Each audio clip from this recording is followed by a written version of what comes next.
Everybody, welcome to the Employer Content Show, part of the Talent Insights series brought to you by Hire Well and Before You Apply.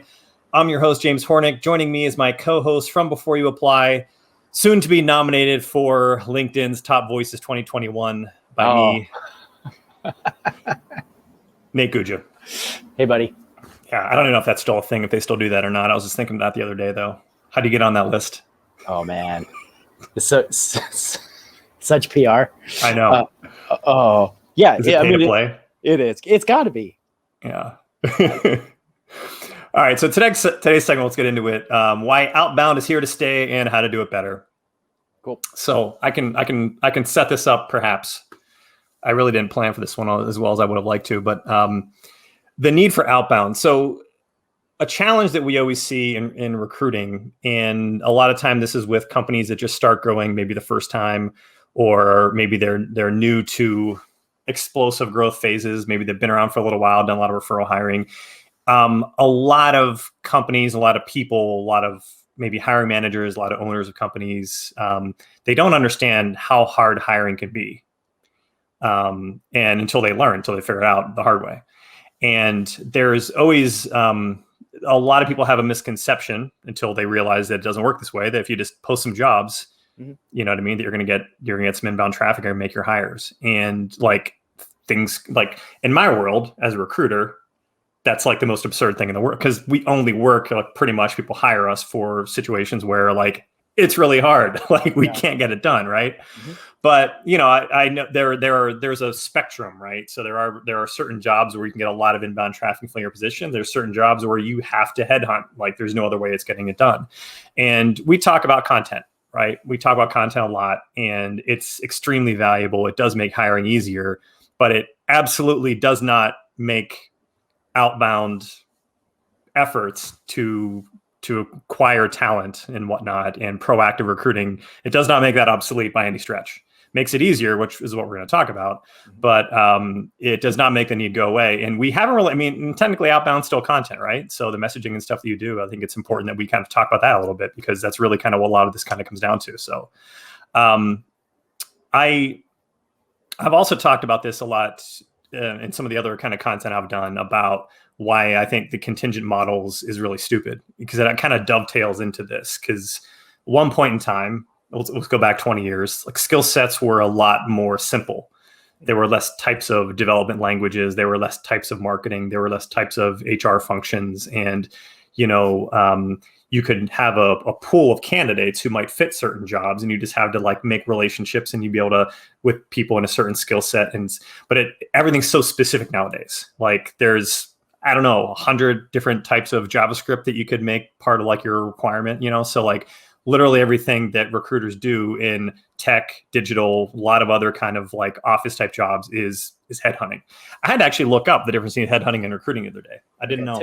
Tell me. Well, it started because I wasn't sure if headhunting was like supposed to be an offensive term or not. Cause I heard people say like, well, am I allowed to say that? Like, is that like an insult, a headhunter? And I saw someone else say, like, was talking about how we need to get rid of that term. I'm like, am I supposed to be upset by that? But according to some website, the difference is recruiting is everything. It's just the process of whether it's inbound people, whether it's onboarding people. It's like the full soup to nuts process of hiring whoever's facilitating that. So inbound, outbound, the process behind it. Whereas headhunting specifically refers to usually more executive levels, but anything specific, proactively targeting people, working jobs who weren't looking, that process. That's headhunting. Really? So basically everything that like every recruiter, you know, it does is headhunting. Anybody in a third party, like we are headhunters, you know? Yeah. And that's also the reason why I think it's like from a definition standpoint is that a lot of companies hire recruiters that can do general stuff, but they need to overlay that with some level of headhunting. And that's a completely different skill set. And it's also really hard. And I know that your client base is very kind of tech heavy, where it is the hardest. And that's where we play a lot too, obviously. Yeah. So, and I think that's kind of where I want to take the discussion in terms of personalization and messages. And actually, that's kind of another point I want to hit on, because I was like making fun of that today. But what actually works, what really works versus what people just like to think works, and what are methods that can make things easier, adding content, adding better messaging, and integrating content with messaging. Yeah. I kind of want to go off, like, riff off your post today a little bit. This like personalization, like what is the right level of personalization and how much does it matter? Yeah. It's like, okay, so the post I made today, it's a great one, by the way. If you're listening, go find it. It's personalization is overrated. And I came to this conclusion because I just did some basic research. When I say basic, I mean real basic. I asked, here was my methodology. This was yesterday. I wanted to prepare for this conversation because I was actually interested. We hire senior staff and we hire people who are experienced, and we have a lot of high performers that, like, no matter what their method is, without knowing what it is, they know what they're doing. Results speak for themselves, right? Mm-hmm. But we're not the kind of place. There are some firms that, like, they want everyone doing everything the same way, whereas, like, we're hiring experienced people that know how to do it. I also don't think that if I told a group of people, hey, do everything one way, like, maybe I'm wrong. You know what I mean? There's always different ways of kind of doing messaging. Okay. So, like, let people experiment and try different things out. So I basically said, all right, I got 12 people that know kick-ass, great numbers, consistent, like, top producers. I just want to say, guys, what do you do? Like, what's your actual messaging? I haven't, like, looked at a lot of people's messaging in a long time. And I asked them basically, there was two questions. One was, like, what's your first outreach? Is it LinkedIn? Is it email? Is it calls? Is it text? What's, like, your go-to? And then just, like, shoot me, what's the last message you sent out, you know? Okay. And I just wanted to look at them. Now, I was also talking, so we do, and then I find out we actually track these metrics really tightly. Our head of sourcing had, like, spreadsheet broken down by month, and everyone's kind of, like, from LinkedIn, their response rates and whatnot. So we actually have really good metrics on that. Okay. But here's what I found out. Here's what I learned. For our group, LinkedIn was the most common first outreach. Doesn't really seem to matter, though. Some people did like email better. Like, I don't think the medium you use really matters all that much. Some people did calls, but, like, LinkedIn still seemed to be the most popular. But getting out of the messages, it was all over the place. Like, the level of the lack of detail or added or extra excessive amounts of detail varied greatly across the organization. And like I said, every single person I asked to do this, these are all people who are successful and know what they're doing. So a lot of things work. There's not just one way to do it, right? Now, there was a lot of variation in group to group. So, like, we recruit in tech, HR, digital, finance and accounting, sales. And inherently, there's different response rates to those different areas. So, like, HR people probably respond the most. Tech and maybe finance and accounting respond the least. So you have to also, that was also another thing that kind of skewed me having any really good numbers, because I would have to, like, figure out kind of by division, right, all those types of things, which would make it a hostile. But here's what everyone did, except for one person. I'll get back to this because this is hysterical. Everybody always include company name, description of the company, and the title of the job every single time. Very basic, extremely basic. But, like, company name, soft pitch, here's what the job is. Most people expanded on the job scope. So most people, like, really got a little more granular on it, but not all. And then some of the time, but not all the time, some people will, like, who the hiring manager was, mention of, like, what the ideal candidate looks like. The one I really liked, adding external links. That's the thing, is not everyone has that, right? So some of our clients have really good employer brand sites, which is one thing we want to talk about, which we can add to that. So, so here's what I found was really funny. The three top people. I said at the start of this, everyone included company name, company description, title. Almost everybody. There was one person who included absolutely none of that and just said, hey, would love to network. Let's connect. Everyone's like, well, that's the lamest message ever. That was the highest response rate. Do you want to know why? Why? HR. Oh, okay. So here's what's hysterical. And this is, like, maybe a side tangent rant. If you're a recruiter out there, you're well aware that, like, HR people and TA people get really bent out of shape when you message their heads of tech, their heads of digital, yes, whatever. It gets back to them. They get mad, right? You get a talking to, whatever. At the same time, they are far and away the most likely group of people to just want to connect to chat about jobs for themselves. Far none. Not even close. It's just by a landslide. And I'm not saying to be critical. It's just like, this is how the world works. It's just kind of funny how that works out. Like, I could say this over my career, like plenty of times where like, someone shoots me down and like gives me a scolding. I'm like, how about we talk about you for a change? And like, same conversation. You know what? Glad you asked. So anyways, just a little recruiter comedy. Now here's the thing. So the top three people, the second and third place person, and these are all really close, right? These are all extremely high response rates. Yeah. These are people who had extremely detailed everything about the job, about the company, about the pitch, about the ideal candidate, had external details if available. So having all that stuff, yes, it did have a benefit and an impact. But it depends what you're recruiting for, is what it comes down to. Like the level of granularity you need to get is going to very, very, very dramatically depend on what you're recruiting for. Man. Okay. This is, gosh, I'm thinking about a bunch of stuff right now. One, I like the fact that you just allow your team to do their thing. It's like, do you, and then we'll see what works kind of thing. Because you're right. I mean, there is this idea. Well, there's a lot of ideas about what's the right way to do it. What works best. Go ahead. No, okay. I don't want to cut you off. I've been talking too much already. No, it's fine. But the reality is like, who really knows? And is there enough of this like experimentation or freedom to do a variety of different things at this level to figure out like what the hell even matters? Yeah. Because like the idea of recording a highly personalized video, for example, which could potentially take a whole lot of time just to do one, especially if you're talking about like, I've tried to do those before, like in the past. And like, I don't know how many times I like re-recorded the thing and like felt nervous and all this kind of stuff when like, maybe I could have just sent like a simple email that would have taken me a couple minutes to write. This is skipping down to something I was going to talk about later, but yeah, things that are overrated. Yeah. Because this dovetails perfectly into it. And this is every LinkedIn sales influencer post ever on how to do your outbound. There's just so many opinions on unnecessary stuff out there. And so everyone has their method, which they're so close to, they insist is the way to do it, such as like using video, like completely unnecessary. Not a single person that in this group of superstars uses friggin' videos they use videos online, like on LinkedIn, but in their messaging, no one uses it. And you don't need to. Some people swear by voice notes, you know what I mean? You don't need to use voice notes. Like there's all kinds of things on things you have to include, things you don't have to include. I just don't buy into any of it. I think that all you have to be able to do is articulate the value of the thing you're talking about and how that would relate to somebody.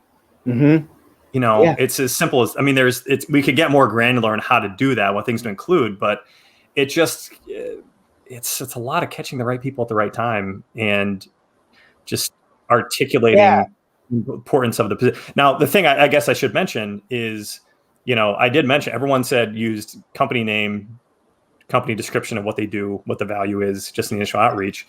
That wasn't always the case. Like way back in the day, old school recruiting, like that was like a big no-no.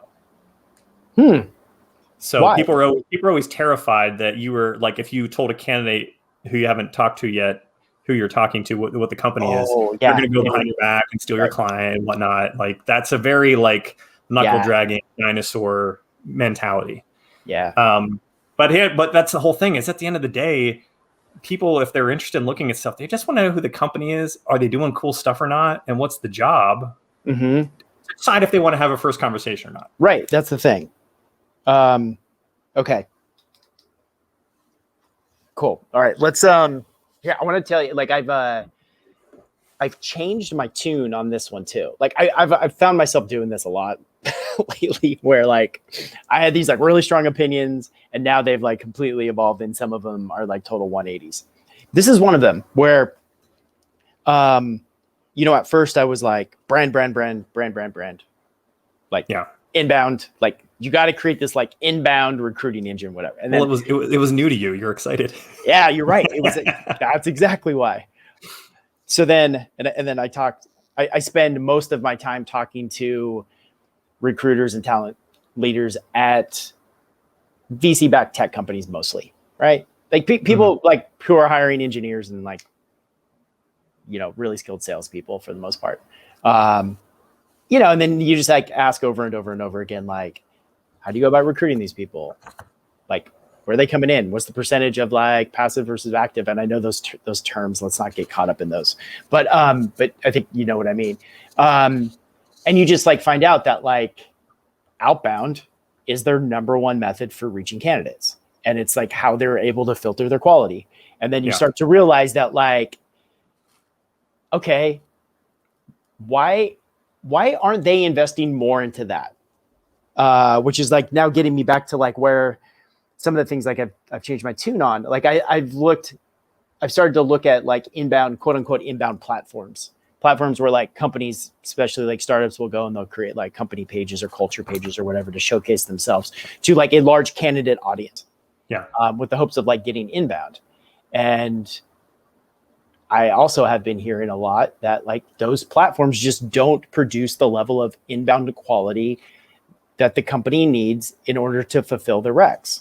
How could they? It's not like candidates are hanging out on the sites. That's the thing. They're not. It's not like no one like, when I spend my mess around time when I don't feel like working and I've got my phone, like I'm on Twitter or Instagram, right? Or I'm checking my options trading account, like I'm not hanging out on some randos. I don't want to start naming names here, but everyone knows what they are. I'm not hanging out in the Glassdoor. I'm not hanging out in the Built in Chicago's. Like, just who hangs out there? Nobody. Yeah, no, that's the thing. And like these candidates, they do have jobs. The ones that we're talking about right now, like they do have jobs. They're well employed. I mean, the great thing though is that they do have so many opportunities available to them that they always kind of have 1 foot in, 1 foot out. So it means that like it's really more just about like aligning timing and like checking some initial boxes to start a conversation. So like, so I look at like the inbound platforms that a lot of startups spend money on, and I just like, I really think they're a waste of time because they don't help the number one motion, which is outbound, especially outbound to passive candidates. And so I've been thinking a lot lately about like, what is this? Like, where does the attention need to be directed? And I think it's like, make the thing that you do most often better. And in the meantime, still do the brand marketing and the awareness piece, but less of it. Put your attention on making the outbound better, supplement it with some like brand marketing. And then over time, those ratios will start to like adjust each other. But like I posted yesterday about this like 80-20 split where it's like spend 80% of your time on making outbound better and 20% of your time marketing your employer brand, your culture, your people, the way you do things, whatever it might be. And then slowly over time, those will start to adjust. But until you make the thing that you do day in and day out better, you're just not going to get the results that you want. But we could talk about how to make it better. Yeah. So I actually thought of a whole new area to take this conversation as you're saying this. All right. As of 2 minutes ago, as you were talking, I realized there's two important aspects of employer brand that you have to fit everything into one bucket or the other. One is top of funnel awareness, meaning when you message somebody, they're more likely to get back to you because they've actually heard of your company before.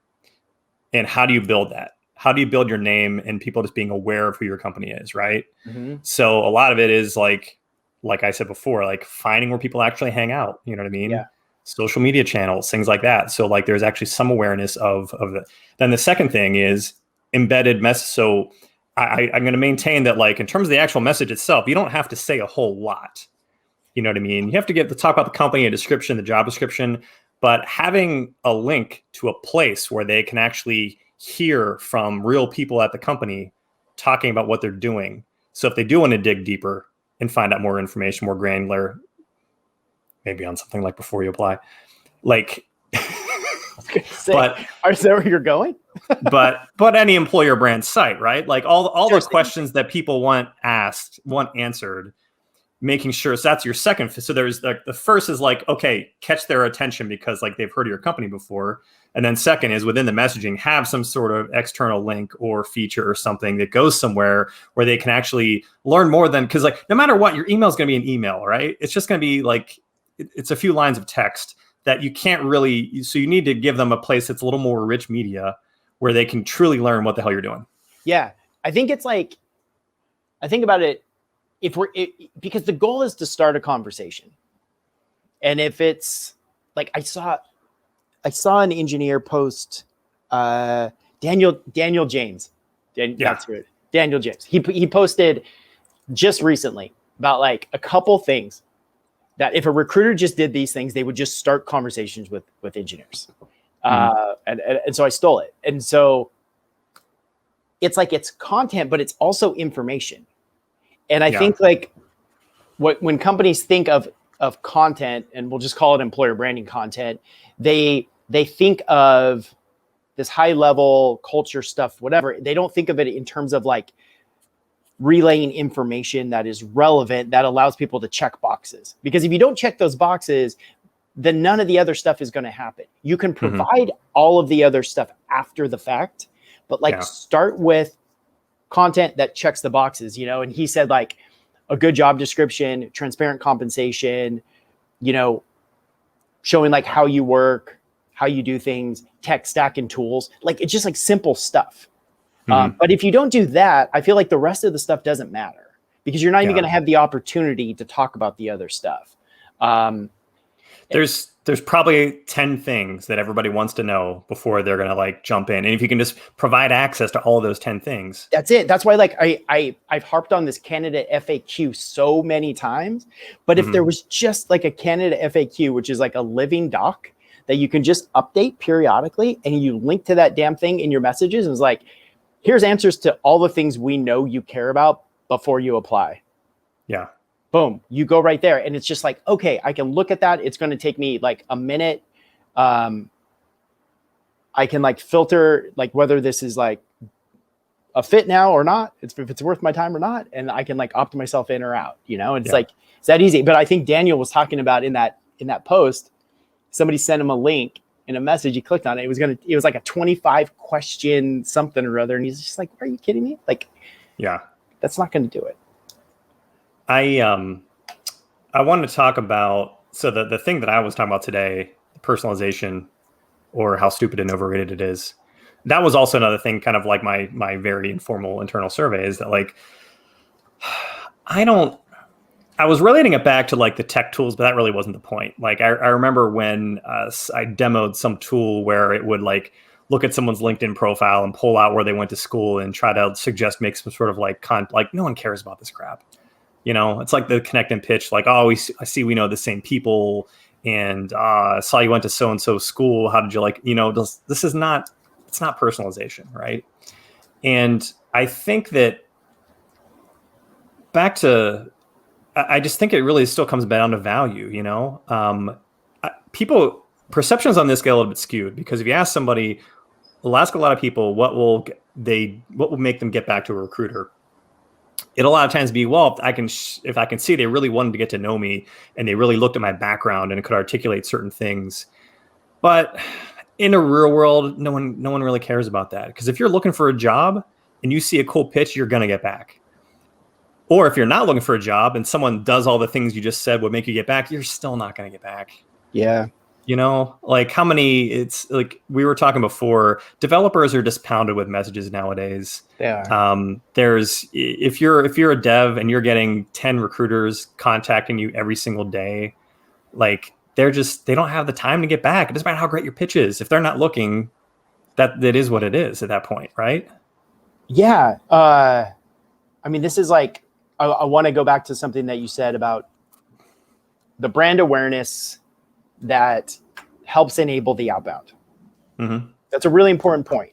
And I was thinking, I might have mentioned that. I know I mentioned this to you. I don't know if we did it on the show or not, but like, you know, huge tech company that I was talking to one of their engineering recruiters who said like, she gets a 10 out of 10 response.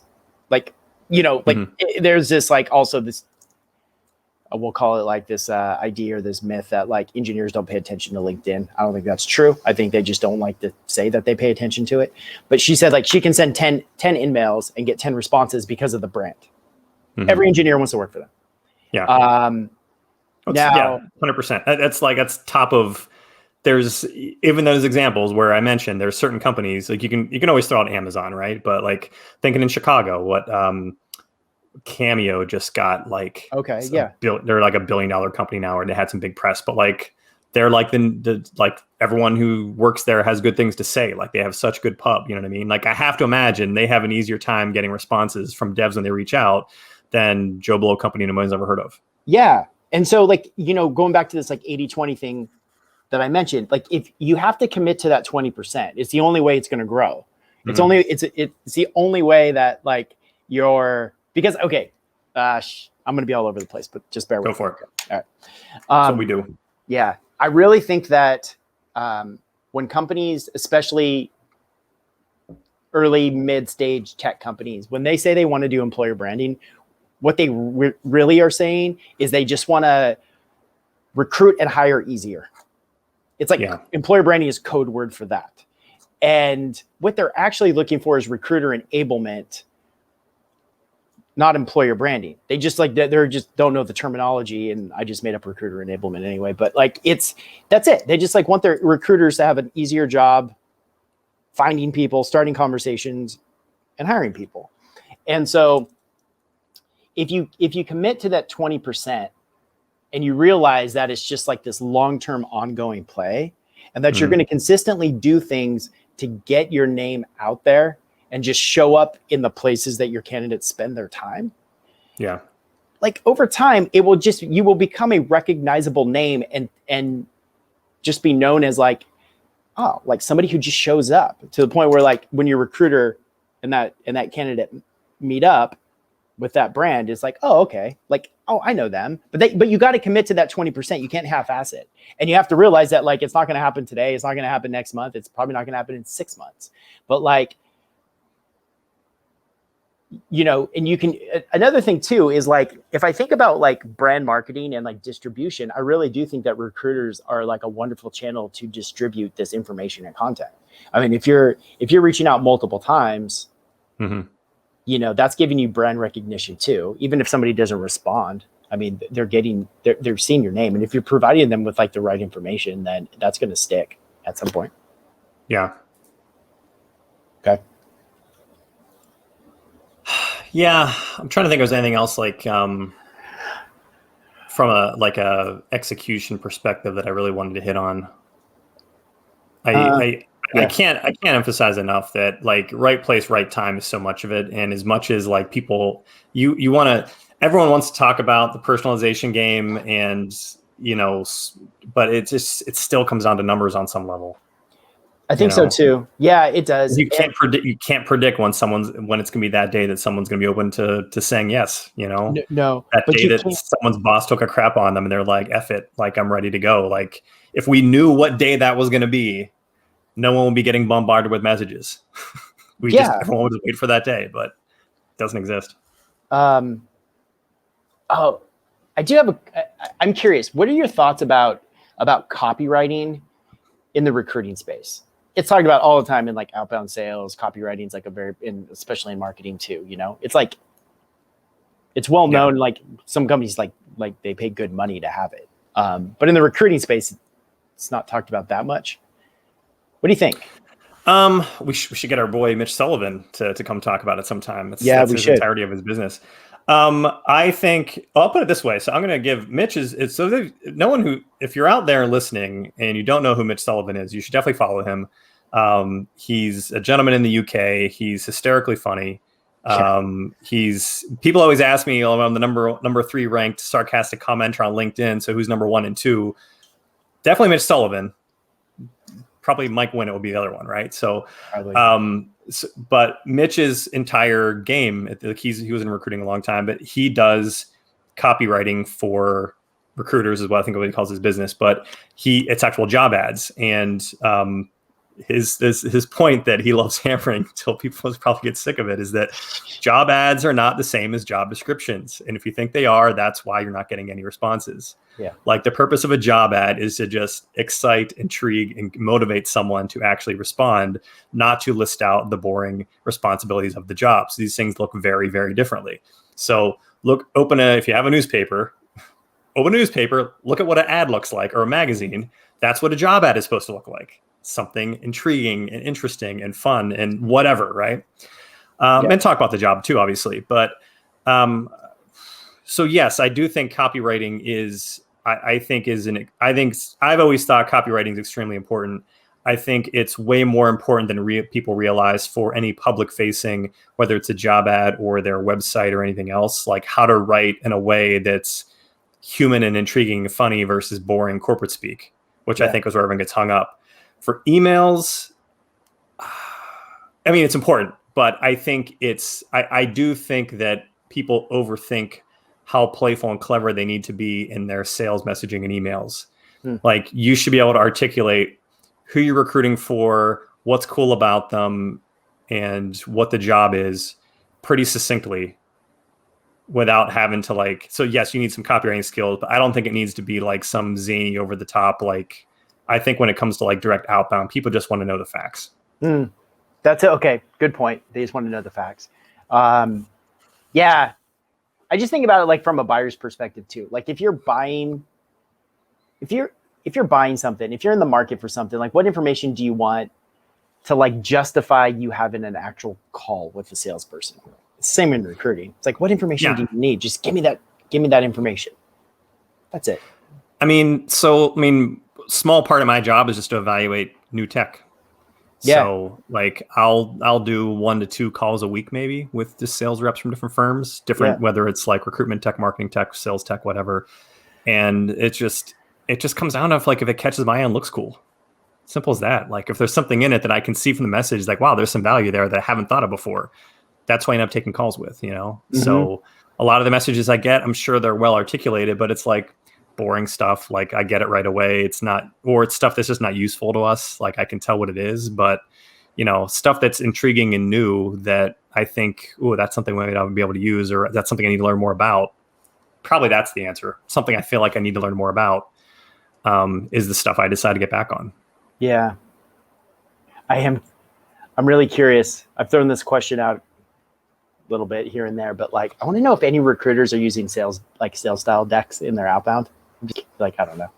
I don't even know if it matters, but like, I got the only reason like I say a full deck or like an attachment, or did he mean like a like a deck? Like you click. Okay. So the reason I ask is because I had somebody send me, and I rarely respond to cold outbound emails, but I do. It's not that I don't. It's just like it comes down to timing for sure, just like anything, But I got one last week, and it was like the guy hit on. It was perfect timing. It was something I was really thinking about. It was very, very relevant to something that I do, which is my newsletter, and he included a deck. And so like I clicked on the deck, and I was able to like scroll through the deck like quickly and just get like the gist of what was going on. And I was like, oh, this is cool. So you like checked those 3 boxes for me. And I was like, oh, this is definitely worth a call. Like I want to explore this. And I'm wondering if like anybody in recruiting is doing that. I would imagine probably not, but I don't know. Maybe. I mean, I haven't seen it. Like I said, it might be overkill. It might be overkill. Like that's the thing is like recruiting. You also have to realize like we're talking about a really broad field here. So like when I'm talking about the people at my company, we sell, these are, small to medium sized tech firms. These are enterprise firms. I mean, these are office jobs. These are people who, but recruiting as a field is extremely broad. You could be recruiting truck drivers and welders, and it's a completely different game. So like you and I really aren't talking to all audiences, I know. So there might be, I would say this in terms of having a sales deck. I would think that maybe the more specific and executive level and high level things are, the more work you might need to do around that. So I guess, yes, because we do executive search, and I don't know if we've had a sales deck, but that's usually, no, take that back. Yeah. Those are confidential searches. Later in the process is when you have to get more granular like that. So yeah, I don't know. I'll end with this and then I'll stop talking. The great thing is if you design your content to be used with the number one use case of outbound, like you're going to design assets that fit the outbound model. Like those can also be repurposed easily on other platforms for like the brand marketing piece. So it's like you're accomplishing like 2-in-1. But if you just design them specifically for the number one use case, that's the direction you need to go, I think. Yeah. Okay. So I would say, in summing this up, like to be adding to that point, being more specific, what I would do, I'm not an internal recruiter, but if I was, I would make sure I'm getting video content or audio content, so either podcast or videos of the hiring managers for these jobs, talking about what they do, what they're looking for.